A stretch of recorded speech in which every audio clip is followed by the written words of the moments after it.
بسم اللہ الرحمن الرحیم۔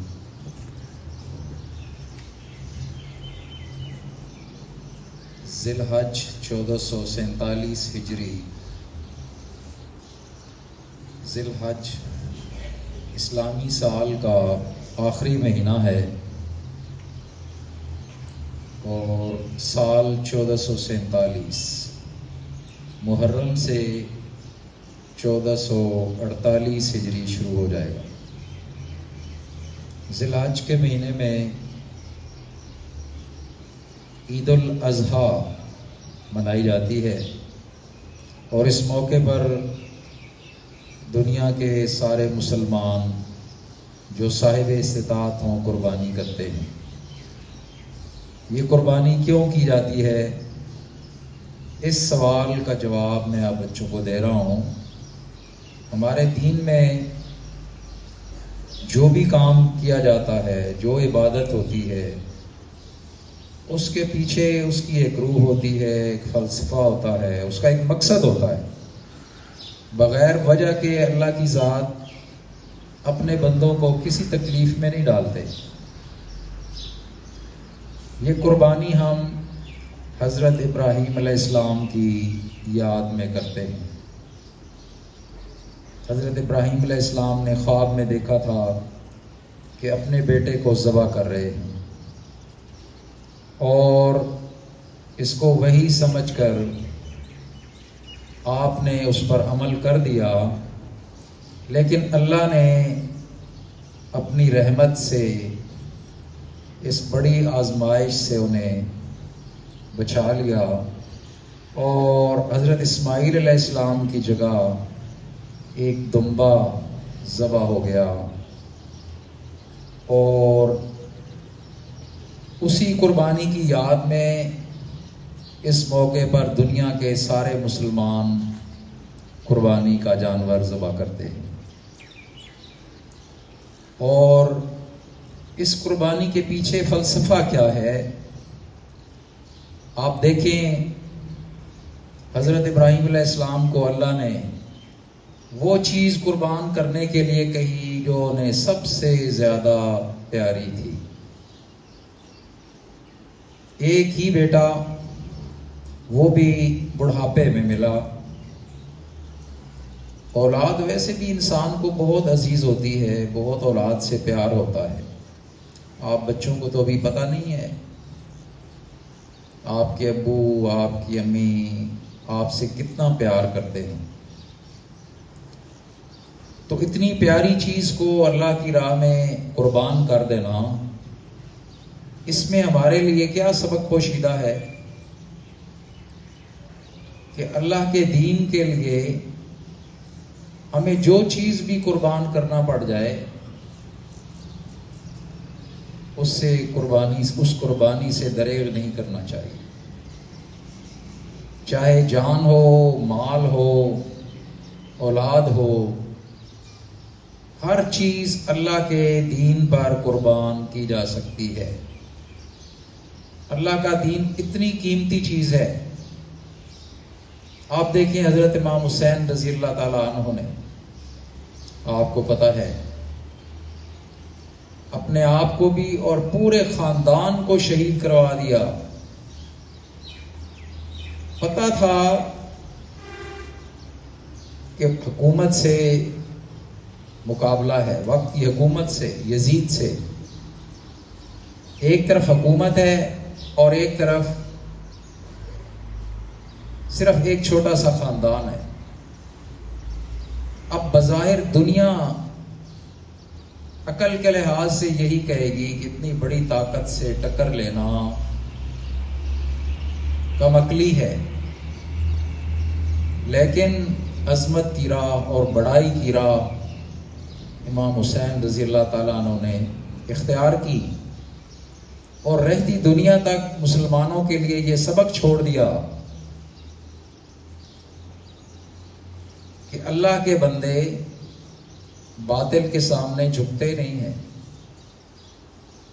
اللہ کے نیک بندے باطل کے سامنے جھکتے نہیں ہیں۔ وہ قربان تو ہو سکتے ہیں، بڑی سے بڑی قربانی دے سکتے ہیں، لیکن دین سے بڑی قربانی، دین سے زیادہ اہمیت کی حامل کوئی چیز نہیں ہے۔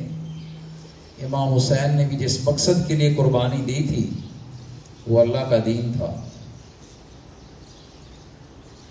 آپ کے نانا نے جو خلافت کی عمارت تعمیر کی تھی اس کو یزید گرانے کی کوشش کر رہا تھا۔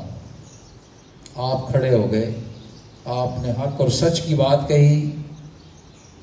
یزید نے دبانا چاہا، ڈرانا چاہا، ظاہر ہے بڑی طاقت تھی، لیکن آپ کو نظر بھی آ رہا تھا کہ ہمارے سارے خاندان کو شہید کر دیا جائے گا، لیکن اس کے باوجود آخر دم تک ڈٹے رہے۔ یہ جو عید قربان پر، بڑی عید پر ہم قربانی کرتے ہیں، یاد رکھیں یہ وہ قربانی ہے۔ اگر ہم اس قربانی کرتے وقت ہمیں اس کا یہ فلسفہ اور یہ روح ہمارے ذہنوں میں نہ ہو تو پھر یہ قربانی بے روح قربانی ہے۔